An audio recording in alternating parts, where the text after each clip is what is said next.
আজকে আমি আপনাদের সাথে একটা সেহরি ব্লগ শেয়ার করব। তো হ্যালো এভরিওয়ান, আসসালামু আলাইকুম। আই হোপ আপনারা সবাই ভালো আছেন, আমিও আলহামদুলিল্লাহ ভালো আছি।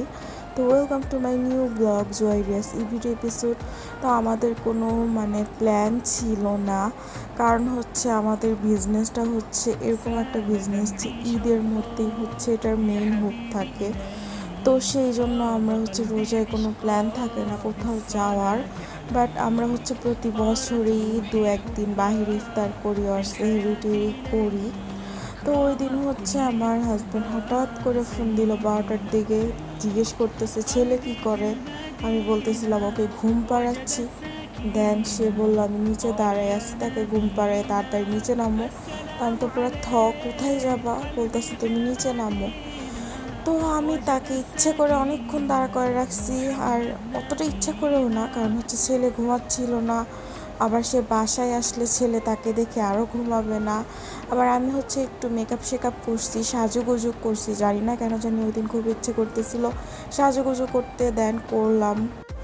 তো ওই দিনের ওয়েদারটা এত সুন্দর ছিল, কি সুন্দর বাতাস যে ছিল। তো আমরা গেছিলাম কাপসা খাওয়ার জন্য হোটেল ড্রিম সুইটে। তো ওদের ওইখানে কাপসা ছিল, আমি যেটা আন্দাজ করছি ওদের ওইখানে ওই রকম মানুষ ছিল না, তো এই জন্য ওরা বলছে নেই। তো যাই হোক, তো আমরা বনানীর দিকে ছিলাম, আর তখন যেহেতু গাড়ির তেলের একটা সংকট ছিল, তাই আমরা বেশি দূর যাই নাই। না হলে পুরান ঢাকার দিকে যাওয়ার ইচ্ছা ছিল বিরিয়ানি খাওয়ার জন্য। তো এই তো চলে আসলাম কালা ভুনা না, মেজজান খাইলে আইন। তো আমরা মেজজান বিফ নিছি, আর এটা ছনার ডাল, সাথে কালা ভুনা নিছি। তো মেজজান তো খুবই মজা, কিন্তু দুঃখের বিষয় আমার ওই দিন একদমই ক্ষুধা ছিল না, আর আমি রোজার মধ্যে টুকটাক ডায়েটও করছি, সো খাওয়ার এতটাই থাকতো না। আর এর আগের বার যখন আমরা এখানে আসছিলাম মেজজানে, তো কালা ভুনাটা ভালো লাগে নাই। তো এবার কালা ভুনাটা মোটামুটি একটু ভালো লাগছে, আর মেজজান তো অ্যাজ অলওয়েজ অনেক মজা। দেন আমরা আবার চলে যাচ্ছি আমাদের বাসার দিকে, আর আমার ছেলে নাকি একদমই ঘুমায় নাই, আমি আসার পরে একদম উঠে গেছে। তো ওকে বলা হচ্ছিল মা ভার্সিটিতে গেছে, তো সে তো এটা একদমই ট্রাস্ট করতেছে না, কারণ মা তো এত রাতে কখনো কোথাও যায় না। তো ওর নান্নাকে অনেক প্যানিক দিচ্ছে।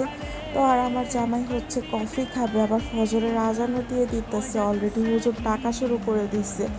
তো আমরা আমাদের পছন্দের কফি শপে চলে আসলাম, সিনোবানে। তো এখানে আমরা রেগুলার আসি, কোথাও গেলে এখান থেকে আমরা কফি খাই। দেন ওরা মামা ভাগিনা নিল হট কফি, আর আমি নিছি কোল্ড কফি। কেন জানি আমার খুবই অস্থির লাগতেছিল, হঠাৎ করে খারাপ লাগতেছিল, ঠান্ডা কিছু খেতে ইচ্ছা করতেছিল, বিশেষ করে আইসক্রিমের ক্র্যাভিং হচ্ছিল, বাট আইসক্রিম তখন কই পাবো, তাই কোল্ড কফিটাই খেলাম। দেন ফজরের আজানও দিয়ে দিল, এখন আমরা বাসায় চলে যাব। আর আমার আম্মু তো ফোনের ওপর ফোন, তাড়াতাড়ি বাসায় আয়।